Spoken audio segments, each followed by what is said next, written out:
ये कहानी है राजस्थान के पिंटू की। वो बर्ताव से सीधा साधा, गरीब मगर ईमानदार था।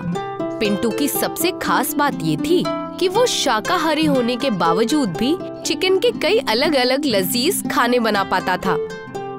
अरे कैसे हो पिंटू जी? बस सब बढ़िया भाभी, आप कैसी हैं? कुछ नहीं जी, चल ही रहा है। वैसे आज रात हमारे टीटू का बर्थडे है। अरे वाह, ये तो अच्छी बात है। हमारी तरफ से टिल्लू को बहुत सारी बधाइयाँ दीजिएगा भाभी। हाँ हाँ जरूर। और हाँ, याद से आपके हाथों का नाचा काजू वाला दम चिकन शाम तक भेज देना घर पर। आज बहुत मेहमान आने वाले हैं तो उन्हें आपके हाथ का बना हुआ चिकन जरूर खिलाना है। जी जरूर, आप बेफिक्र रहिए, शाम के वक्त पर चिकन आपके घर पहुंच जाएगा। तो कुछ ऐसी थी पिंटू की जिंदगी। वो अपनी बातों और हाथों से बने खाने से सबका दिल जीत लेता। इसी वजह से होटल का मालिक भी उस पर फिदा था। आपको खाना अच्छा लगा है ये जानकर खुशी हुई, फिर जरूर आइएगा। अरे वाह पिंटू, तुम्हारा तो जवाब नहीं। पता नहीं तुम ग्राहकों पर ऐसा क्या जादू कर देते हो कि हर आदमी खुश हो जाता है और बार बार आता है। जी ये सब ऊपर वाले का एहसान है सेठ जी। अरे ये तो सब तुम्हारा बड़कपन है पिंटू। तुम्हें काम पर रखने के बाद मेरी आमदनी 2 गुनी बढ़ चुकी है और मेरी और बढ़ेगी। जी जरूर। खैर तुम ऐसे ही अपने काम पर ध्यान देना, ग्राहकों की पसंद और नापसंद का ध्यान रखना। ग्राहक हमारे भगवान होते हैं, उन्हें नाराज मत होने देना, समझे? जी सेठ जी। पिंटू के काम की वजह से न केवल उसका नाम बल्कि होटल का नाम भी आसपास के गांव में मशहूर हो चुका था।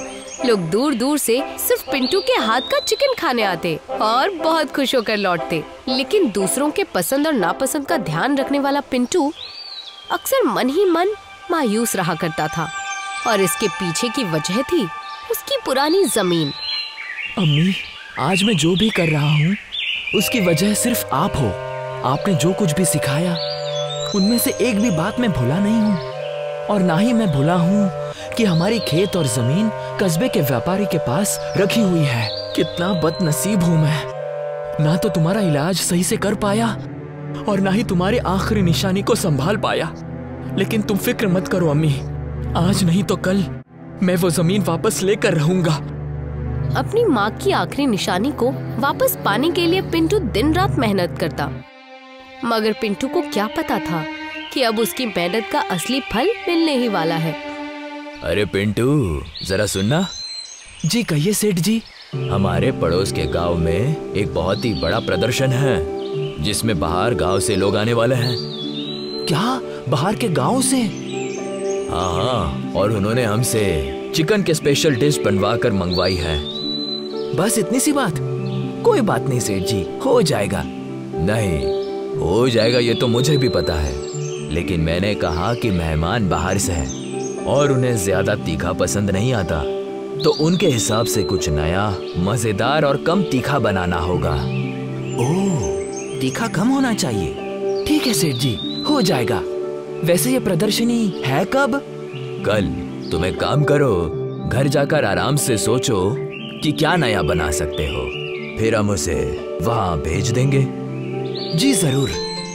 सेठ की बात सुनकर पिंटू बेहद खुश हो गया। उसे कई दिनों से कुछ नया और हटकर करने का मौका नहीं मिला था और अब विज्ञान मेले के बहाने उसे वही मौका मिला था। अगले दिन पिंटू जरूरी सामान लेने बाजार गया। पिंटू बाजार में अपने सामान में व्यस्त ही था कि उसकी नजर कुछ अजीब चीज पर पड़ी। अरे ये क्या, कद्दू? क्यों ना मैं कुछ नया इसे के साथ ही बना लूं? बाजार में पड़े बड़े बड़े कद्दू देखकर पिंटू के मन में पंपकिन चिकन बनाने का ख्याल आया और वो कद्दू लेकर घर की ओर रवाना हो गया। लो भाई, घर तो आखिर पहुंच गया। कितनी गर्मी है बाहर। खैर छोड़ो, तो चलो पिंटू आज कुछ नया बनाते हैं। पिंटू कद्दू और चिकन तो लाया था, मगर थोड़ा घबराया हुआ था कि कहीं ये एक्सपेरिमेंट खराब ना हो जाए। लेकिन उसने हार नहीं मानी और दिल लगाकर काम में जुट गया। उफ, डर लग रहा है। हे भगवान, इस बार कुछ अच्छा ही बन जाए इन हाथों से। पहले चिकन को अच्छे से धोया, फिर अपने खास मसालों का जादू उस पर चलाया। लो, चिकन में गरम मसाला, नमक, हल्दी, आलू सब अच्छे से मिक्स कर दिया है। अब बारी है कद्दू की। उसने झट से थैली से कद्दू निकाली, धोकर उसका जूस निकाल दिया। अब चिकन को बड़ी कढ़ाई में तेल, लाल मिर्च और मसालों के साथ भून लिया और उसमें कद्दू का जूस मिलाकर ढककर पकने के लिए छोड़ दिया। चलो, ये रख दी मैंने थाली कढ़ाई पर, गैस धीमी आंच पर, और अब बारी है चावल की। उसने जल्दी से भात पका लिया और कद्दू के रस में पका चिकन मिलाकर उसे दम पर रख दिया जैसे बिरयानी हो। और बस कुछ ही देर में पिंटू का पंपकिन चिकन और खास भात तैयार हो गया। चलो, आखिर मैंने कर दिखाया। सेठ जी। अरे पिंटू, ये इतनी बड़ी कढ़ाई लेकर कहाँ से आए हो? घर से सेठ जी। मैं कल गांव के प्रदर्शनी के लिए मेरा स्पेशल पंपकिन चिकन तैयार है। क्या? Pumpkin chicken? अरे वाह, बहुत बढ़िया। मैं अभी इसे पड़ोसी गांव में भेज देता हूँ। सेठ के कहने पर पिंटू ने कढ़ाई उन्हें दे दी और फिर अपने रोज के काम में लग गया। सेठ जी सही समय पर प्रदर्शनी में पहुंच गए। जब सभी खाने के लिए बैठ गए तो पिंटू का स्पेशल पंपकिन चिकन सबको परोसा गया। तभी ओह माय गॉड, ये किसने बनाया है? क्या हुआ सर? कुछ गड़बड़ है क्या? बताता हूँ। पहले ये बताओ कि पंपकिन चिकन किसने बनाया? जी, वो पिंटू मेरे होटल में काम करता है, बहुत बढ़िया खाना बनाता है। उसी ने नई डिश बनाई है। क्या हुआ सर? कुछ ठीक नहीं लगा क्या? नो, खाना बहुत ही जबरदस्त है। जिंदगी में ऐसा चिकन मैंने कभी नहीं खाया, इसीलिए मैं उसे 1 लाख रुपए का इनाम देना चाहूंगा। ये लाओ, 1 लाख का चेक। क्या? 1 लाख? बाहर से आए उस अंग्रेज साहब की बात सुनकर सेठ की आंखों में आंसू आ गए। उन्होंने जरा भी वक्त बर्बाद किए बिना गांव वापस जाकर चेक पिंटू को सौंप दिया। पिंटू। अरे सेठ जी, आराम से। आप तो भागते हुए आ रहे हैं, क्या हुआ?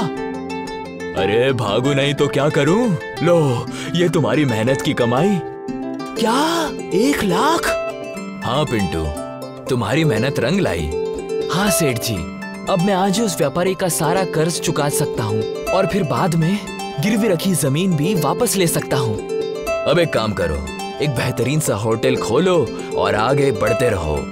सेठ जी के मुंह से नई शुरुआत की बात सुनकर पिंटू की आंखों में आंसू आ गए।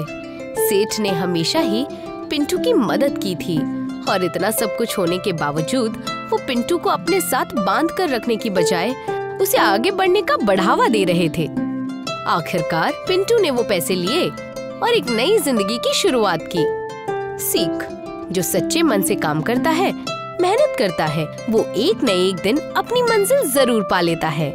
पिंटू ने सादगी, मेहनत और नई कोशिशों से अपना नाम बना लिया और पंपकिन चिकन ने उसकी किस्मत बदल दी।